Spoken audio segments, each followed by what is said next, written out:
24 horas al día.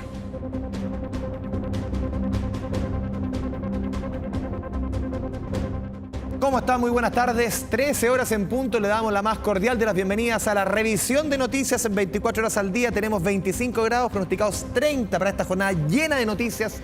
Valentina Reyes, buenas tardes. ¿Cómo estás, Andrés Vial? Sí, 30 grados, calurosa jornada. Tenemos ahí diferentes puntos donde está en desarrollo la noticia, ¿no? En el Congreso Nacional, recordemos que continúa el proyecto de reforma previsional en marcha. La Comisión de Hacienda lo está revisando. Ahí vemos hablando el ministro Mario Marcel. Hay noticias policiales. También hay noticias respecto a lo que ocurrió con el caso de Ronald Ojeda. Sí, vamos a partir justamente con esta información. Un mega operativo logró detener a la facción de los piratas del Tren de Aragua. Los detenidos están vinculados en el asesinato, entre otros, del ex militar venezolano Ronald Ojeda y del mayor de carabineros Emanuel Sánchez. Quien tiene todos los detalles de este operativo que empezó muy temprano en la mañana, implicó a Gendarmería, a la PDI, a Carabineros, es Fabián Collado. Vamos con tu información, Fabián. Buenas tardes. Sí, ¿qué tal? ¿Cómo están? Vale, Andrés, muy buenas tardes. La toma de Maipú, la que está ubicada en el sector de Santa Marta, en el camino de Melipilla, fue protagonista de más de 125 detectives de la Policía de Investigaciones, los cuales arribaron hasta este punto de la región metropolitana con el objetivo de detener a varios blancos investigativos que estarían vinculados directamente con el secuestro y asesinato del teniente venezolano Ronald Ojeda en febrero del año pasado. Y así es como se capturó al menos a un sujeto que estaba directamente vinculado. Estamos hablando de un ciudadano colombiano, el cual habría realizado la inhumación de los restos sin vida del ex militar venezolano. Vamos a revisar las imágenes porque a esta hora la PDI ya se retiró desde este punto, pero acá es donde cerca de las 6:30 de la mañana llegaron estos 125 detectives de la PDI para realizar los respectivos allanamientos a más de 20 propiedades que se encuentran emplazadas en este punto, en el retorno hacia San Antonio, Maipú, en la ruta 68, donde empalma con el camino a Melipilla, con este objetivo, y que fue justo en el mismo sector donde fue enterrado ilegalmente los restos sin vida del ex teniente Ronald Ojeda. Es así como al ingresar hasta dentro de las propiedades, uno de los blancos más importantes de interés, se trataba de este ciudadano colombiano que nosotros les estamos hablando, el cual había ingresado regular a nuestro país. Él estaba al interior, estaba tranquilamente dentro de una de estas casas que están emplazadas en esta toma, y es así como fue capturado por parte de los detectives de la Policía de Investigaciones. ¿De quién nosotros les estamos hablando? Este sujeto está vinculado a la facción de los piratas, los cuales son miembros del Tren de Aragua y están plenamente asociados a este crimen. Es una organización delictual dentro del Tren de Aragua que se dedica a los secuestros extorsivos, secuestros con homicidio y también asaltos según los antecedentes preliminares. Y es ahí cuando se mezcla esta historia con la del teniente Emanuel Sánchez, que fue asesinado el año pasado por estos ciudadanos de origen venezolano en la comuna de Quinta Normal. Es así como se engloba esta investigación, y por eso, como se estaba llevando a cabo algunos peritajes que ya mantenía la PDI sobre el Tren de Aragua, sobre el caso del teniente venezolano, y por otro lado sobre el teniente ahora mayor Emanuel Sánchez, Carabineros tenía ese punto, por lo mismo que se desplegaron a partir de las 6 de la mañana para poder dirigirse la PDI hasta este punto, Carabineros hasta San Miguel y también Estación Central. En estos dos últimos sectores de la región metropolitana eran partes o lugares donde la facción de los piratas llevaban a los secuestrados, pero era un lugar de paso para finalmente trasladarlos hasta la toma de Maipú, según los detalles investigativos que se fueron desarrollando. Es a raíz de todo esto que acá en la toma de Maipú hubo 4 sujetos detenidos, el ciudadano colombiano que nosotros les decíamos, también otros 3. Dentro de estos 3 hay uno que no está vinculado o no está confirmado su vínculo con el crimen del teniente venezolano, y los otros 2 no están asociados a la facción de los piratas del Tren de Aragua. Por lo mismo es que se suman también a otros 2 detenidos por parte de Carabineros que no están vinculados a la investigación del ex teniente venezolano, sumando 6 capturados en medio de estos mega operativos que fueron inspeccionados en terreno por parte del fiscal nacional Ángel Valencia, al igual que el director de la Policía de Investigaciones Eduardo Serna, y también de Gendarmería las autoridades, al igual que el director de Carabineros. Vamos a revisar más antecedentes a continuación. Estamos dándole un golpe importante a una agrupación criminal que cometió decenas de crímenes en nuestro país. Es una agrupación que estuvo involucrada en el homicidio del teniente Sánchez, es una agrupación que estuvo involucrada en el homicidio del teniente venezolano Ronald Ojeda, que ha cometido secuestros extorsivos, extorsiones, secuestros con homicidio de distinta naturaleza. Se está atacando la estructura del Tren de Aragua en sus distintas etapas de ejecución en los delitos que han desarrollado. Hay varios detenidos por este tema. Hay varios detenidos. Esto es una estructura, alrededor de ya 23 detenidos en relación de esta estructura criminal. Fabián, acá, claro, se habla de un mega operativo donde no solo trabaja la PDI, Carabineros, sino que también Gendarmería. Te quería preguntar por ese punto, ¿por qué es importante la participación de Gendarmería y cómo actuó en este operativo? Se realizaron más de 14 intervenciones en diversas cárceles de nuestro país, tanto de menores de edad como también en el recinto penitenciario Santiago I, como la cárcel de Valparaíso. ¿Por qué? Porque dentro de la organización de los piratas del Tren de Aragua hay al menos 23 involucrados. De los 23 hay 16 que eran los blancos investigativos y hay al menos 6 que ya están detenidos. Entonces, por eso es que estos 6 eran blancos de interés, porque hay información y además hay otros sujetos que están capturados que podrían eventualmente estar asociados, pero que no ha estado acreditado. Por ejemplo, le desmenuzamos respecto a los 6 sujetos que han sido detenidos en diversas características, tanto ahora como en el pasado. Este menor de 17 años, el cual fue acusado de secuestrar, de ser parte de la cobertura para poder llevar a cabo el secuestro del ex teniente venezolano Ronald Ojeda, y fue detenido en marzo del 2024. Él está condenado ya. Larry Álvarez, Larry Changa, como es identificado, uno de los líderes del Tren de Aragua, el cual está detenido en Colombia a la espera de su extradición, al igual que Carlos Gómez, alias El Boy. También Michael Villegas, el cual está detenido y fue extraditado luego de ser capturado en Costa Rica. Él está cumpliendo una medida cautelar de prisión preventiva a la espera de su juicio. Y además de eso, es el ciudadano colombiano detenido hoy en la comuna de Maipú. Y también otro aspecto importante que acá se dio a conocer. Esto se trataría de un operativo incluso internacional. ¿Por qué?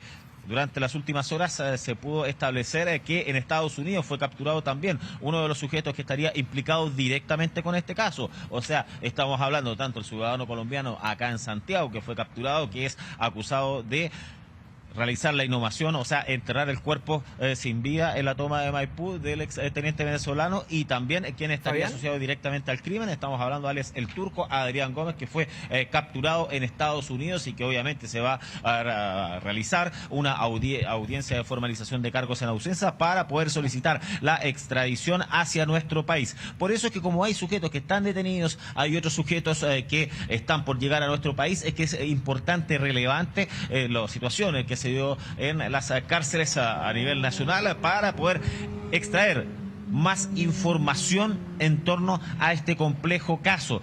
¿Cuál es el punto importante, relevante?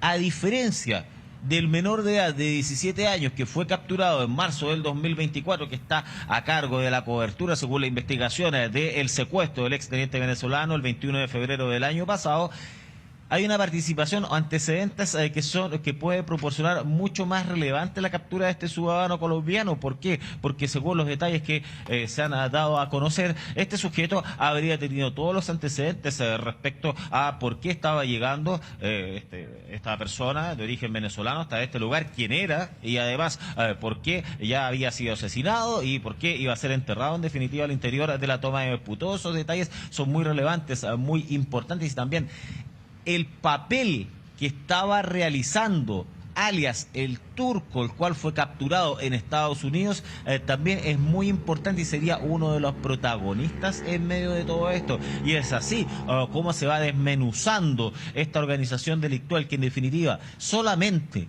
por el crimen de Ronald Ojeda habrían 16 involucrados en diferentes eslabones, quienes estuvieron a cargo de la cobertura del secuestro totalmente tal, de las torturas, por ejemplo, y posteriormente el asesinato y luego del entierro. Entonces toda esa estructura ya está plenamente individualizada por parte de la Policía de Investigaciones, y esa es la relevancia que tiene este megaoperativo que se ha desarrollado durante esta jornada, y que no solamente con 125 detectives de la PDI, sino que también con otro número de carabineros, llegando casi a los 200. Les comentábamos respecto a la captura de alias el Turco, quien fue detenido en Estados Unidos durante las últimas horas. Revisemos esas declaraciones. Nosotros lo que tenemos es individualizado a 16 partícipes en este homicidio. También, no sé si el fiscal nacional ya lo señaló, pero también está detenido el líder de la organización, en este caso el Turco, en Estados Unidos. El Turco, por la información que manejamos, fue detenido también por un delito perpetrado allá en Estados Unidos relacionado con trata de personas. Se logra también la detención por ese delito, que está a espera de generar, ¿cierto?, la difusión roja para la extradición de este sujeto a nuestro país para ser juzgado por los delitos por los cuales es responsable. Solo durante el año pasado, la Brigada de Investigaciones Policiales Especiales Antisecuestros de la PDI capturó a 24 delincuentes vinculados al Tren de Aragua. 8 de ellos están asociados a los piratas, según los antecedentes preliminares de toda esta organización delictual, de estas facciones del Tren de Aragua. 8 fueron capturados, pero claro, no todos están vinculados a el homicidio de Ronald Ojeda. Algunos de ellos que fueron detenidos luego del asesinato del ex teniente Manuel Sánchez, ahora mayor Manuel Sánchez, mártir de Carabineros, ellos estaban asociados netamente a ese crimen, por ejemplo. Entonces, por eso es que ahí el cruce de información entre Carabineros y la PDI ¿Fabián? Ha sido fundamental para poder llegar que al final la misma facción que estuvo vinculada a los dos crímenes. Sí, Andrés. Sí, antes de ir con, obviamente, porque esto tiene un cruce político, claro. Lo había dicho el mismo fiscal Barros hace algunos días, que hoy día fue corroborado eso por las máximas autoridades. Bueno, subrayar lo que tú mencionabas, esto no solamente es el crimen de Ronald Ojeda, no solamente es el crimen del carabinero Manuel Sánchez, esto es una multiplicidad de crímenes a lo largo y ancho del país de parte de esta banda, detenidos, como tú bien lo resaltabas, fuera de Chile, dentro de nuestras fronteras. Son muchos delitos, muchos homicidios, lamentablemente, que se cometieron durante los últimos años, que traen como fruto este mega operativo, para entender que esto no solamente el caso de Ronald Ojeda, no solamente el caso de Manuel Sánchez, son muchos casos que hemos conocido durante el último tiempo. ¿Te puedo agregar algo? Dale.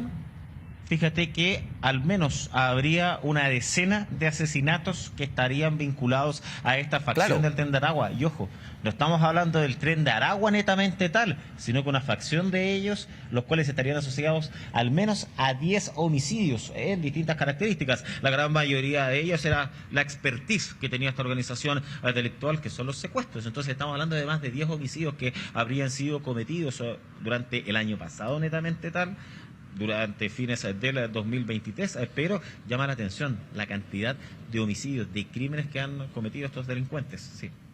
Sí, Fabián, bueno, un operativo que es importante, que avanza en la línea de la investigación, pero lo adelantaba Andrés, porque acá hay una línea política, por supuesto, porque el crimen de Ronald Ojeda arremeció en diferentes ámbitos, y la ministra del Interior, Carolina Toá, valoró este mega operativo policial realizado en el marco de esta investigación que estamos nombrando. Sí, justamente pasemos a revisar declaraciones también de otras autoridades respecto a este mega operativo. Después te tengo una pregunta importante también, Fabián. No importa cuáles sean las estrategias de los grupos criminales que llegan a Chile, no importa cuáles sean sus redes internacionales, sus apoyos dentro y fuera del país, sus mandantes, quienes les encargan la comisión de este tipo de delitos, el Estado chileno va a perseguirlos, va a encontrarlos y va a llevarlos ante la justicia. Las investigaciones penales, las responsabilidades penales, no pueden entrar en el terreno de la opinología. Y cuando el fiscal Barro y como gobierno hemos respaldado, porque hemos visto la seriedad de su trabajo, ha hecho los planteamientos que ha hecho, es porque la propia investigación ha ido descartando otras hipótesis y ha ido reforzando algunas.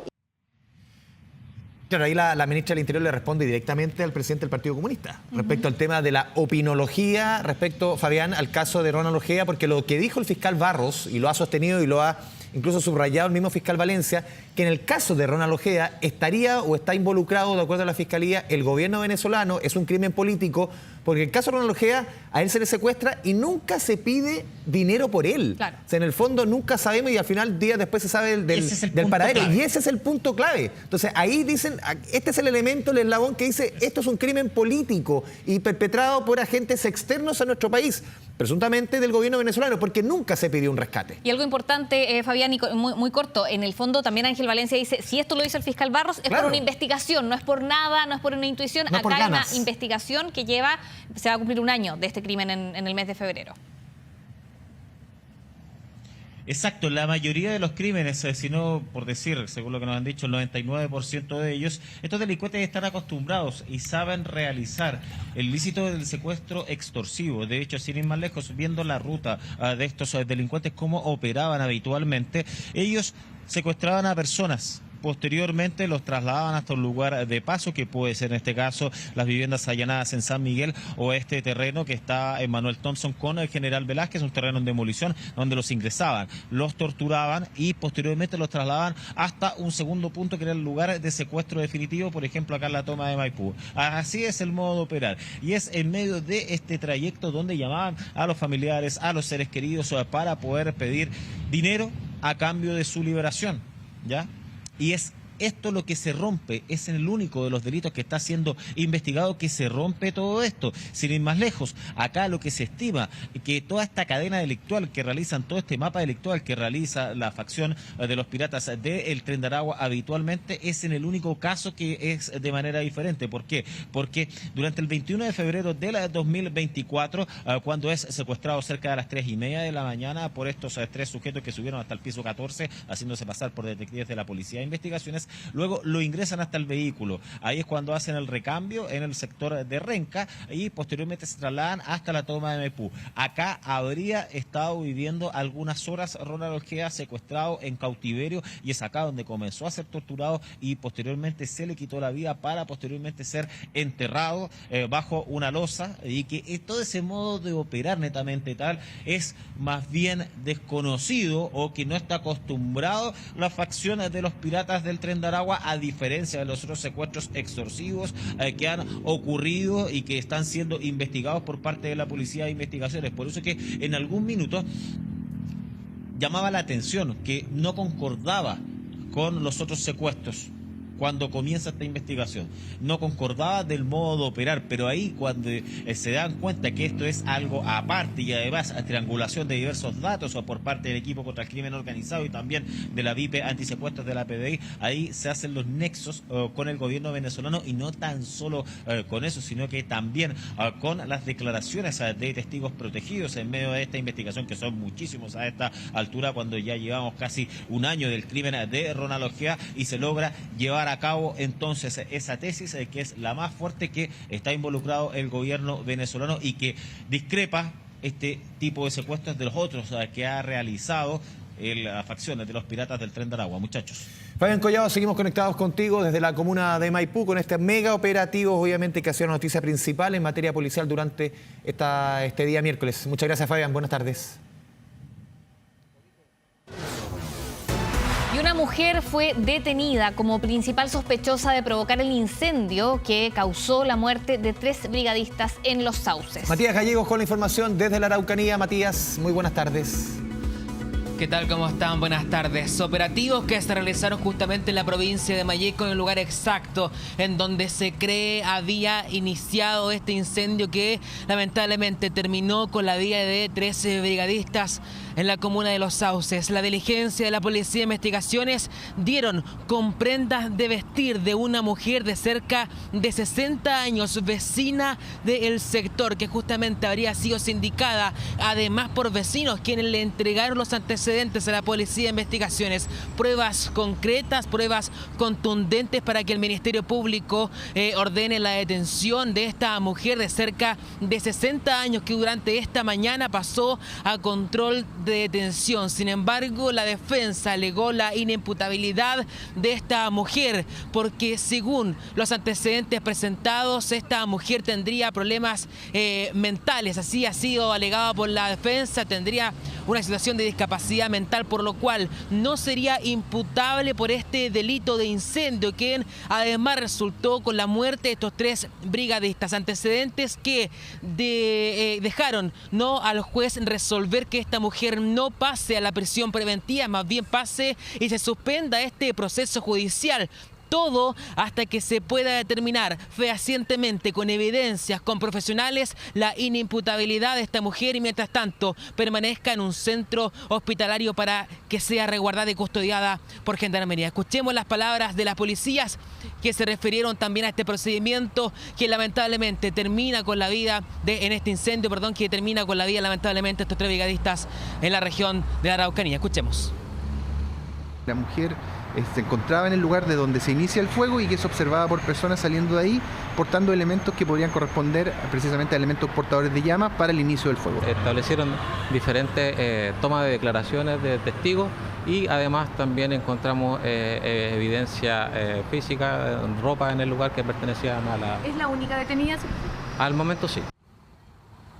Y de momento sería la única detenida como autora material de este incendio. La Fiscalía indicó que esta mujer fue detenida justamente al interior de su domicilio, que era cercano, pero de igual manera debió desplazarse para llegar no a cometer este delito. Las palabras de la gente que vive en el sector las indicaba como la autora porque la habrían visto portando elementos con los cuales habría iniciado este incendio. Todo eso mientras la diligencia en la comuna de Los Sauces siguen realizándose por parte de la PDI y de hecho ya se han encontrado algunos restos humanos y la Brigada de Homicidio de la Policía de Investigaciones se ha trasladado justamente hasta ese lugar y de momento, Andrés y Vale, se descarta que correspondan a arresto de otras personas aparte de estos 3 brigadistas que lamentablemente, lo hemos dicho durante estos días, perdieron la vida combatiendo las llamas en la comuna de Los Sauces.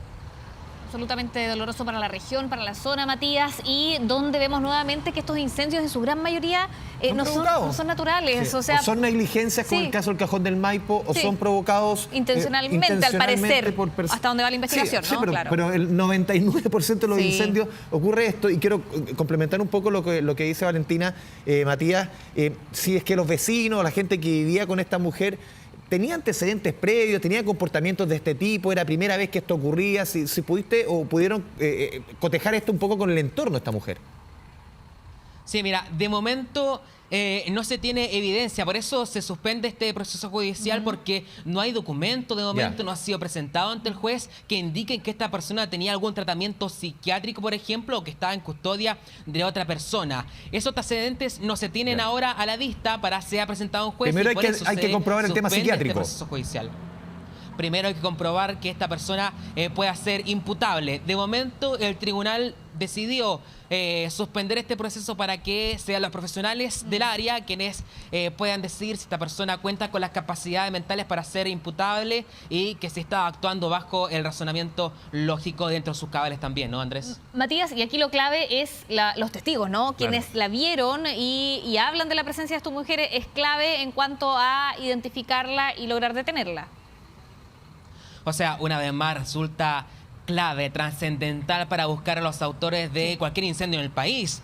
El relato de los vecinos que presuntamente habrían visto a esta mujer llegar hasta este sector boscoso de mucha vegetación, donde se desplazó portando elementos con los cuales se habría originado estas llamas. Es importantísimo, antecedentes que fueron entregados a la Policía de Investigaciones. Pero mucha atención, no son solamente el relato de las personas, es el relato quien inicia las labores investigativas de la PDI, porque en el lugar de los hechos además se encontraron prendas que pertenecían a esta mujer de 60 años. Evidencias contundentes, dice la Fiscalía, con los cuales permitió que se recabe los antecedentes puedan detenerla, evidentemente presentada ante la justicia. Pero estas diligencias se llevan en medio del dolor, de la pena, de la tristeza de perder a estos 13 brigadistas que combatían las llamas en la comuna de Los Sauces. A esta hora la imagen es en directo lo que está ocurriendo en la región del Biobío con la despedida, ¿no?, de José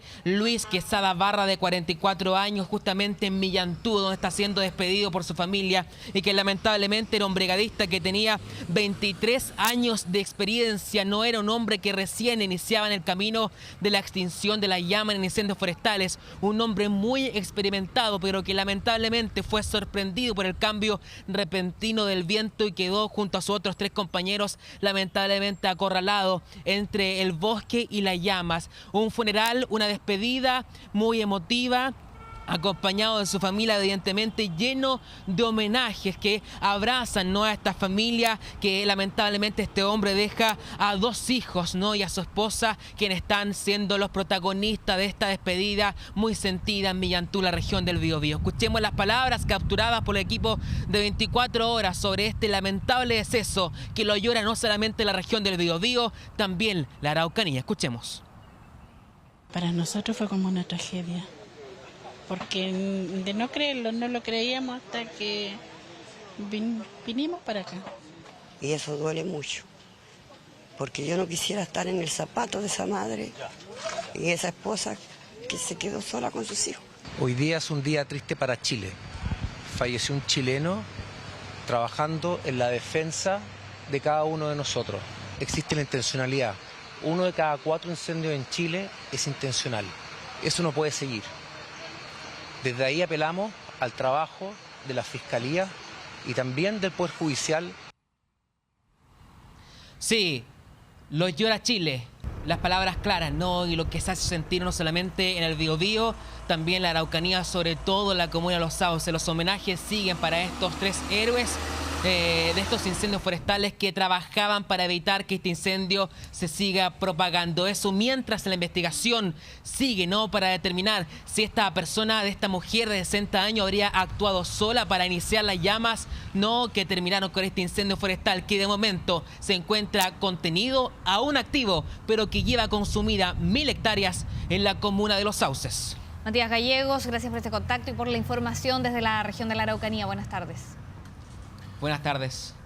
Volvemos con noticias aquí en la región metropolitana. Enel deberá pagar una histórica y millonaria multa tras los masivos y prolongados cortes, usted lo recordará, de electricidad ocurridos en agosto del 2024 debido al temporal. Sí, en esa ocasión miles de clientes permanecieron sin suministro por varios días. Vamos con Pamela Araya, que nos cuenta los detalles de esta multa. Pame, buenas tardes. Hola, muy buenas tardes. Ustedes lo decían, es una multa histórica. Si lo ponemos en pesos son 18.800 millones de pesos. Si es en dólares son 19 millones de dólares. Ese es el monto entonces que va a tener que pagar Enel prontamente a la SEC por todo lo que ocurrió. Recordemos esa noche del 1 de agosto, madrugada del 2 de agosto, cuando más de 2.000 árboles se cayeron en la región metropolitana y dejaron sin luz a más de 700.000 clientes. Si lo multiplicamos por los habitantes de cada hogar, cada departamento, es más de 1 millón de personas que tuvo que sufrir 1, 2, 3, hasta 2 semanas sin energía eléctrica, lo que tuvo una serie de consecuencias, muchas de ellas graves. Recordemos que 3 personas electrodependientes fallecieron también a propósito de estos masivos cortes de luz. Por eso, después de meses de investigación, hay 3 procesos, este es uno solo. Y en este proceso de investigación entonces se determinó que la empresa Enel incumplió con 4 aspectos importantes que establece la ley. Primero, que es el mantenimiento. Dice que no se hizo el mantenimiento riguroso como se debía y que eso incidió entonces en que se generaran estos grandes cortes de electricidad. Lo segundo también está relacionado acá con la demora en la reposición del servicio, que fue mucho más de lo que realmente se debió haber hecho. Es decir, se demoraron mucho más de lo que está establecido según la normativa. El tercer punto que ha sido vulnerado tiene que ver con la falta de información oportuna a las autoridades para que éstas hubieran podido tomar mejores decisiones más rápido, entregar insumos, todo para poder ayudar a las personas. Y el cuarto punto que es infraccionado acá tiene que ver con que dice que faltaron comunicación con los clientes, faltaron canales de comunicación con los clientes. Recordemos que fueron muchos los que llamaban por teléfono, escribían a las cuentas de las redes sociales denunciando, reclamando reclamando, pedían respuestas y la verdad es que era muy difícil. Hasta el momento, en algún tiempo atrás, Enel decía que este era un evento normal agravado, que ellos estaban preparados para responder, pero que en realidad nunca se imaginaron que iba a ser de esta magnitud, que se iban a caer 2.000 árboles, que eran vientos de 124 kilómetros por hora, y por lo mismo entonces se actuó de buena forma con lo que mandata la ley. Vamos a escuchar lo que dijo la superintendenta de Electricidad y Combustibles y también el ministro de Energía sobre esta histórica millonaria multa de 19 millones de dólares. Esta es la multa más grande que se ha cursado en la superintendencia a una empresa. Fue respondido y no fue aceptada como fuerza mayor. Debió haber adoptado, como dice esta sanción, a través del mantenimiento, de poner disponible todos los recursos para concurrir de manera pronta a la recuperación del suministro, de entregar información a sus clientes y de entregar información para la toma de decisiones a la autoridad. Estas sanciones, que digamos fueron completadas en cerca de 6 meses, muestran que nuestras instituciones funcionan y que cuando hay una infracción a la regulación del sector eléctrico, las sanciones llegan en tiempo oportuno. Y el segundo, que nadie está por encima de la ley y que las reglas que tenemos en nuestro país es importante que las cumpla todo el mundo. Yo les decía que son varios los procesos contra Enel. Uno está relacionado con las compensaciones a los clientes. Y lo cierto es que decían en la superintendencia que la empresa Enel ha sido la única que no ha compensado a los clientes luego entonces de lo ocurrido y que este proceso incluso está judicializado. Por supuesto, la gente está molesta. Nosotros conversamos con algunos clientes que sufrieron con estos cortes de electricidad y esperaban que al menos parte de este dinero, de los 19.000 millones de pesos, fuera para poder paliar de alguna manera en lo que fueron afectados. Sin embargo, ya les decía yo que esto finalmente no es una multa que se curse para compensar a los clientes, sino que finalmente va al fisco. Vamos a escuchar lo que nos dijeron algunos afectados de esa madrugada de agosto. Me parece mal porque nosotros fuimos los afectados y las cuentas suben todos los días, sobre todo ahora.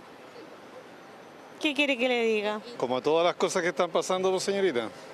Es culpa de ellos por no solucionar a nosotros a las personas, ¿me entiendes? Entonces eso es una necesidad que necesitamos todas las personas.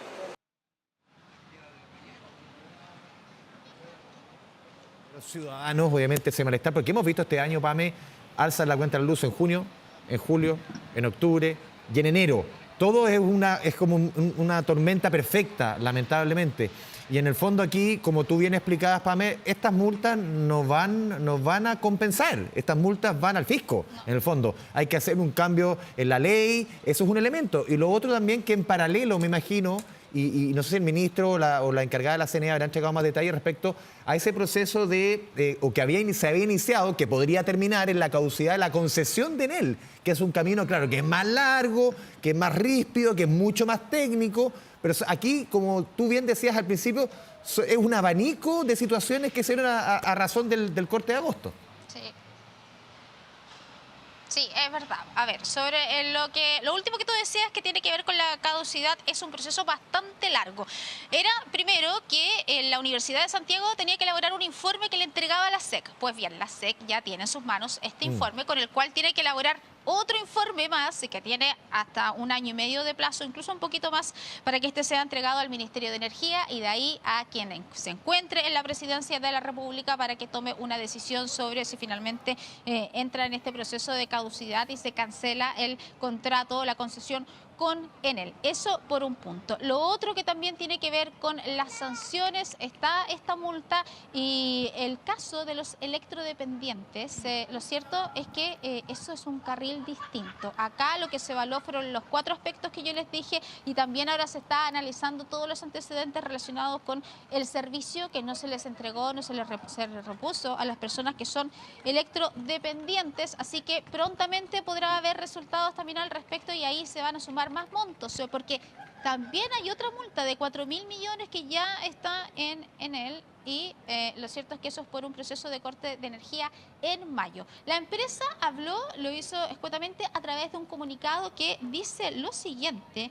Aseguran en este comunicado entonces Enel Distribución puede señalar que ratifica la plena convicción de haber actuado conforme a derecho, que estudiará en detalle las resoluciones y que ejercerá los recursos que contempla la ley, es lo que dicen a través de este comunicado, porque hay que recordar que ellos pueden apelar a la SEC o también judicializar este caso, tal como lo hicieron con el pago de las multas a los clientes que siguen esperando, por supuesto. Los decían en la superintendencia que todas las otras empresas ya pagaron las compensaciones que se habían establecido, pero acá desde un principio él ha dicho que hizo todo lo que tenía que hacer, todo lo que estaba al alcance, a propósito que esto lo llamaron un evento normal agravado, es decir, algo para lo cual nadie estaba preparado. Así que bueno, 19.000 millones de pesos en multas, y hay que esperar que ocurra también con las sanciones por el caso de las personas electrodependientes, donde, recordemos, murieron 3 personas. Ya, seguimos esperando, obviamente, estos datos que tú nos contabas. Pamela Araya, muchas gracias por el completo informe. Buenas tardes. Gracias, Pame.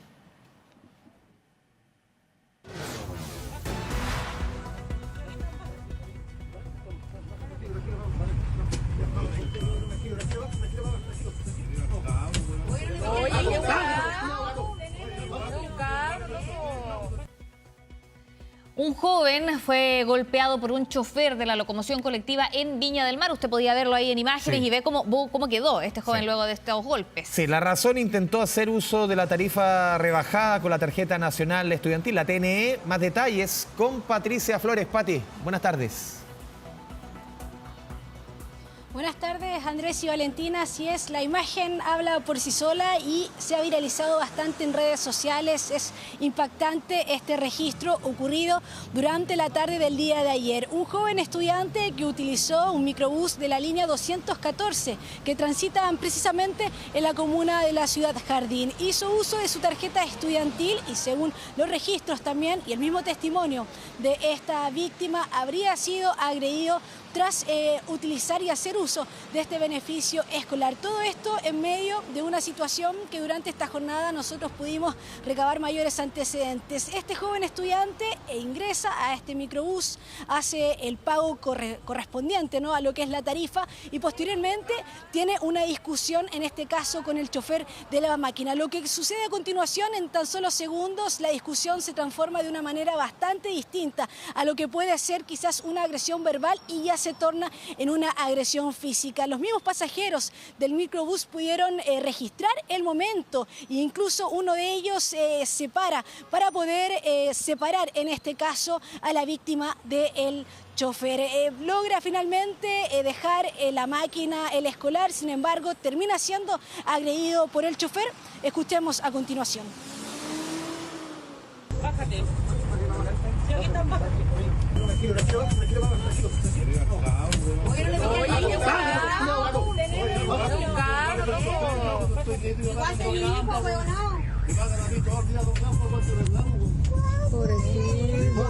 El chofer de primera no me quería aceptar el pase.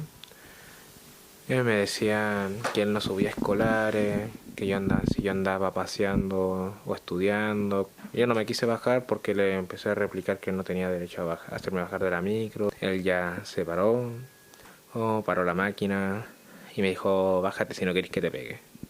Yo ahí le volví a replicar, después él me empujó, le devolví el empujón y ahí fue donde me empezó a golpear.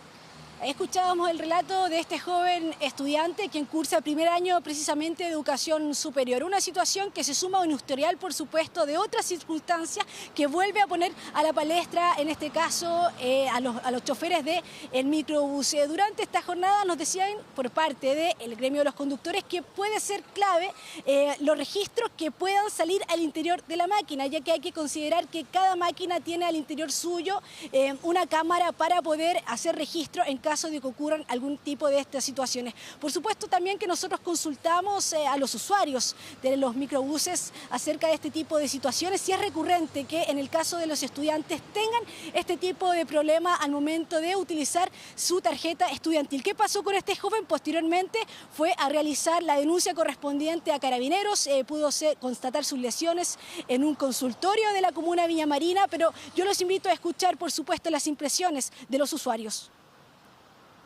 Está mal porque deberían los choferes extender el pase, porque al final es un bien para el joven, para el estudiante. Estamos en desacuerdo con la reacción que tuvo el conductor, pero revisando los videos, viendo realmente cómo fue la situación, nosotros igual le damos el apoyo al conductor, ya que fue increpado verbalmente en varias ocasiones por el estudiante. Claramente es una actitud que es diametralmente opuesta a lo que nosotros esperamos de nuestros conductores. El beneficio de la tarjeta nacional estudiantil es por todo el año y eso no hay dos interpretaciones, esto no corresponde.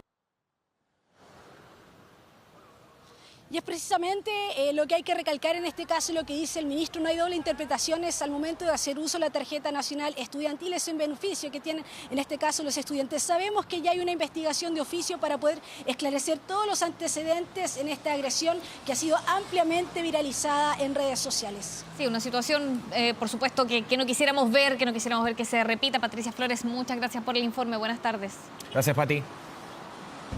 Nos vamos a la pausa, 13 horas con 40 minutos. Al regreso estaremos con más noticias. Una jornada que nos promete 30 grados, más agradable que las jornadas anteriores, Valentín. Sí, mira, ahí se ve un soleado Santiago, pero por supuesto, cuando llegamos solo a 30 y no avanzamos de 34, 33... No siento que está tan abochornado como los otros días, tan pesado. Es más soportable. Y vos ni el calor. Ya, vamos a la pausa. Vamos a la pausa.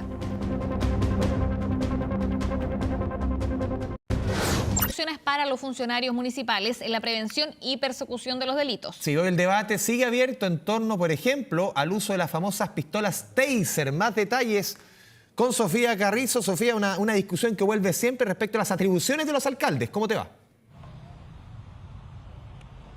Claro, y Andrés, ¿te acuerdas que hace un par de semanas lo hablábamos en torno al uso de estas mismas armas no letales con carabineros? Bueno, nuevamente se abre la discusión en torno a las pistolas Taser. Recordemos que son estas armas que dan una descarga eléctrica que es utilizada en gran parte de países del mundo y que finalmente busca con la reducción de ciertas personas en el contexto de delitos. Pero en este caso la solicitud es por parte de los ediles para el uso por parte de los funcionarios de seguridad municipal, porque Andrés y Vale, sabemos que la lucha contra la delincuencia, la lucha contra las personas que lamentablemente no hacen bien para la sociedad es de manera coordinada y lo llevan a cabo en coordinación entre carabineros y también los municipios, quienes siempre hacen el llamado al gobierno a tener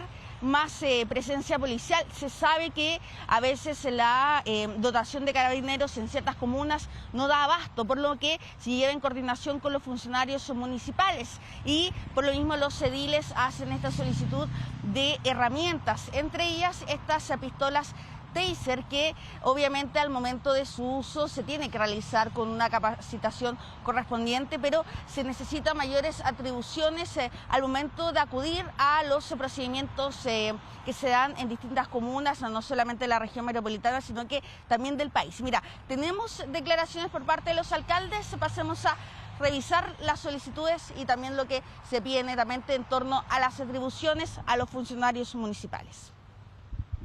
Entregarle la posibilidad a los guardias municipales de contar con estas armas no letales es un avance. Acá no se trata de crear una policía paralela, eso no, ningún alcalde yo creo que está de acuerdo con eso, pero sí permite a nuestros guardias municipales enfrentar situaciones que son complejas.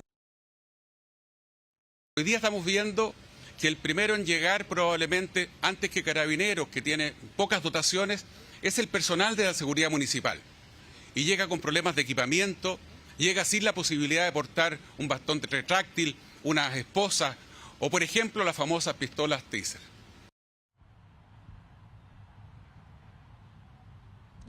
Claro, ahí ha sido un punto el alcalde de Santiago, Mario Desbordes, en torno a las herramientas al momento de acudir a ciertos procedimientos policiales o hechos que estén afectando a la misma ciudadanía en distintas situaciones, desde acudir a una denuncia por violencia intrafamiliar hasta una balacera. Por lo mismo, ellos decían que es necesario fuertemente las herramientas adecuadas al momento de acudir a aquellos, porque muchas veces son primeros en llegar antes de los mismos funcionarios policiales. Bueno, obviamente le preguntamos esto al gobierno, principalmente a la subsecretaria de Prevención del Delito. Ella hacía un puntapié porque no sé si se acuerdan que está en el Congreso, ahí en tramitación, revisando todo lo que conlleva el proyecto de ley de seguridad municipal. Ella hacía énfasis en aquello, más allá de qué herramienta utilizar, en lo que conlleva las atribuciones de los mismos funcionarios al momento de acudir a un procedimiento y también de entregarle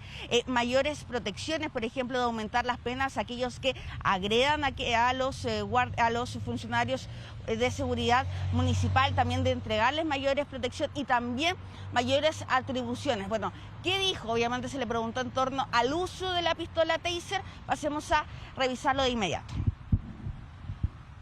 El principal objetivo del proyecto de seguridad municipal es poder reconocer el rol que hoy día se desarrolla, porque hoy día está en un tema jurídico que puede ser interpretable, cuestionable. En segundo lugar, tiene un gran objetivo y es dotar a los funcionarios municipales de mayores niveles de protección para el desarrollo de su trabajo. En la práctica este proyecto es mucho más que qué implemento no pueden utilizar los funcionarios. Es un proyecto mucho más amplio y que creo que esa es la discusión principal.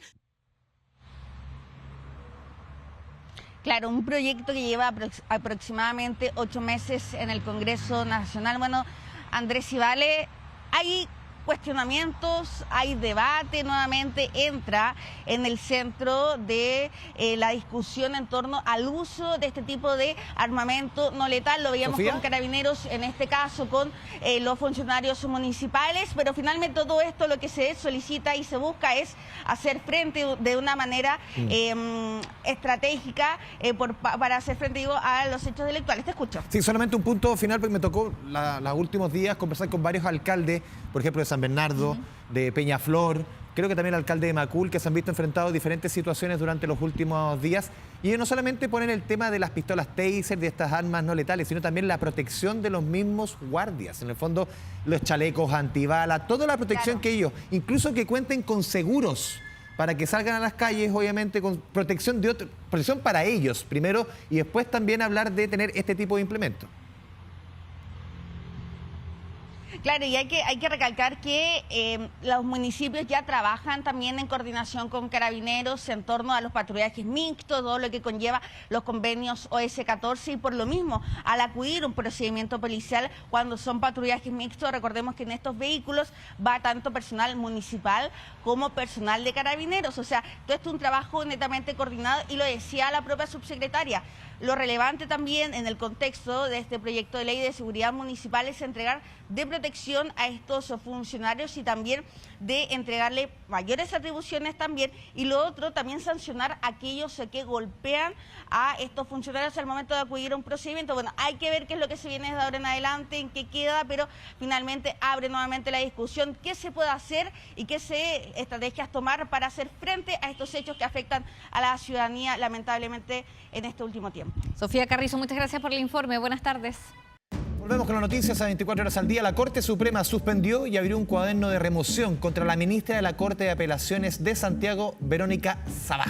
Sí, esto tras la revelación de los chats que sostuvo con el abogado Luis Hermosilla, quien habría intervenido en su favor del nombramiento en el tribunal. Escuchemos declaraciones. Claro, es una situación preocupante, presenta una situación compleja frente a la opinión pública que le resta credibilidad a nuestros ministros, y por lo tanto se debe, por supuesto, escuchar a la ministra para que dé en su momento las explicaciones que correspondan, se haga la investigación. Esto es especialmente grave porque deja en evidencia la existencia de una verdadera mafia político-judicial para promover a determinados ministros a la magistratura y para que ellos devolvieran los favores a través de la impunidad, en este caso de Sebastián Piñera. Vamos a otras noticias. Avanzan las obras del entubamiento subterráneo que promete acabar con los desbordes del canal Santa Marta en la comuna de Maipú. Todo esto, recordemos, ¿cierto, Andrés? Ocurre mucho en la época de invierno, en con las lluvias. lluvias. Sí. Esto beneficia a más de 500.000 vecinos del sector poniente de la capital, sobre todo. Dani Linares, con los detalles a esta hora. Dani, ¿cómo te va? Buen casco, ¿ah?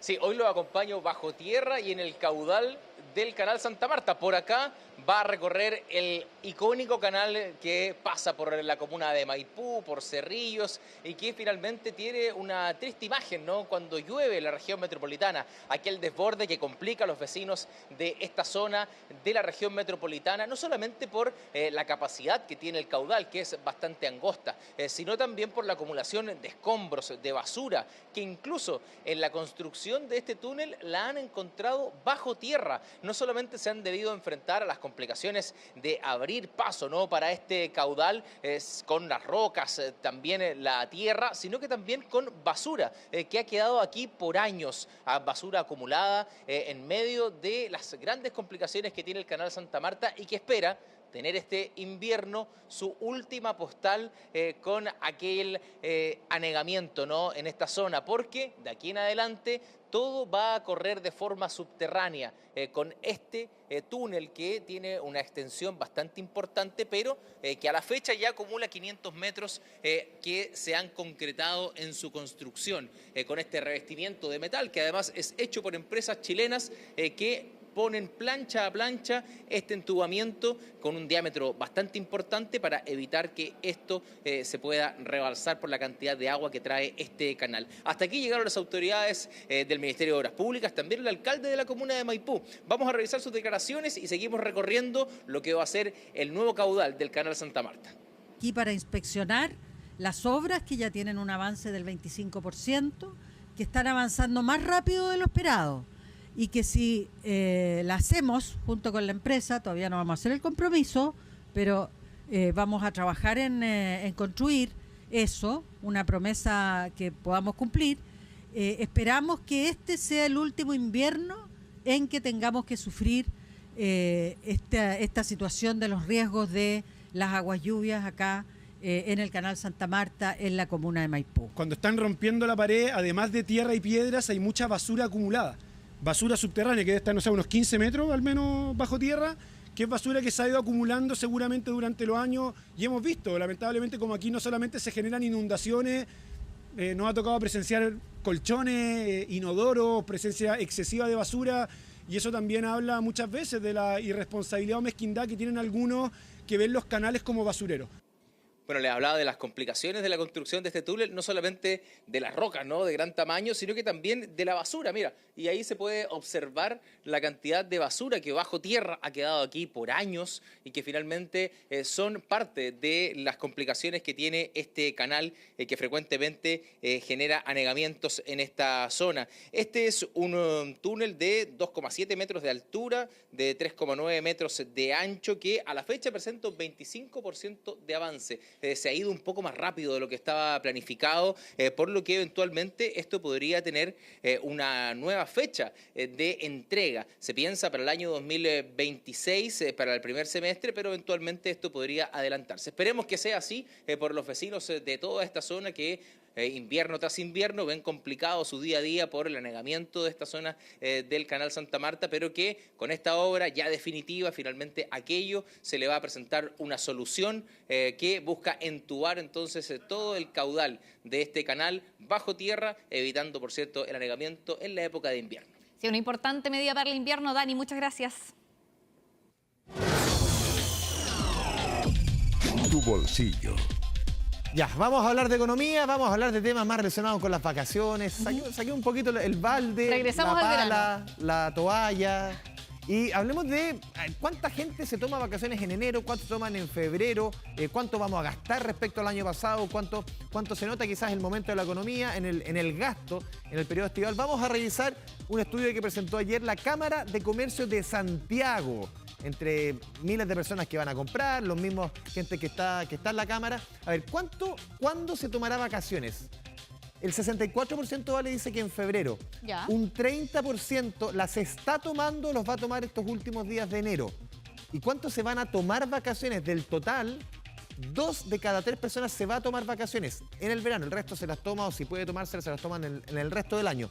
Pero el grueso, 2 de cada 3 en febrero, mínima, o sea, menor en enero, 30%, y un 7% en marzo. La gran mayoría se concentra en el segundo mes del año. Hay diversas razones para concentrarse en el mes de febrero. Vamos con la siguiente estación para ir viendo el tema de las vacaciones que presenta la Cámara de Comercio de Santiago. ¿Dónde va a vacacionar? Que es bien importante. El 47%, casi la mitad, litoral central. Ahí yo me sumo también. La mayoría. Este verano. Sí, la gran mayoría, litoral central. El 28%, el sur de Chile. El 20%, el norte de nuestro país. Y un 7% que ha crecido el extranjero. Algunas mediciones dicen que el 20-25% el extranjero. Yo creo que esta es la más real de todas, en el sentido de más o menos un 7% del total de personas que toman vacaciones van al extranjero. ¿Y cómo va a estar el bolsillo? Que es bien importante respecto al año pasado. Vamos con la última gráfica que hemos preparado. ¿Cuánto gastará respecto al 2024? Un 62% dice que va a gastar lo mismo. O sea, 2 de cada 3 personas va a gastar prácticamente lo mismo que el año pasado. Un 27% dice que van a gastar menos, el bolsillo más apretado. Y un 11%, 1 de cada 9, dice que va a gastar más, que el bolsillo está más holgado respecto al año pasado y van a tener unas vacaciones más onerosas. Vamos a ver, nos vamos a la pausa, ¿vale? Pero con el buenas tardes, tiene mucho que ver con las vacaciones. Justamente, mira, partimos por el litoral central, por el Quisco, que es uno de los destinos quizás más visitados, ¿no? Sí. El Quisco, el Tao. El Tabito, Cartagena, San Sebastián, Las Cruces, Algarrobo, Llolleo, Santo Domingo. Y ahí vemos a gente de vacaciones, disfrutando. Sí, pues, mucha gente pasándolo. Mira, vamos al ladito del Quisco.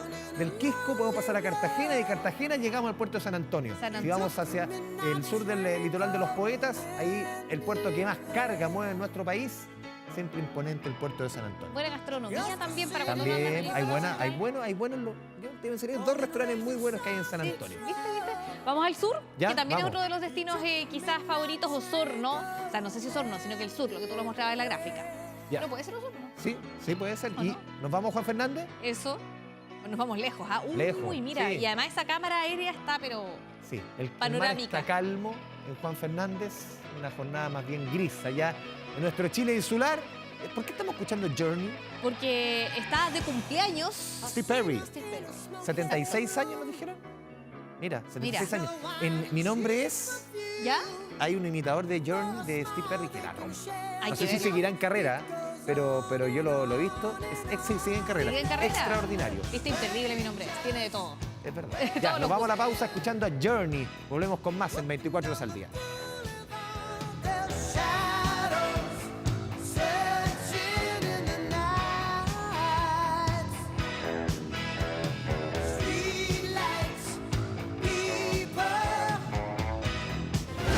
Ya volvemos con 24 horas al día.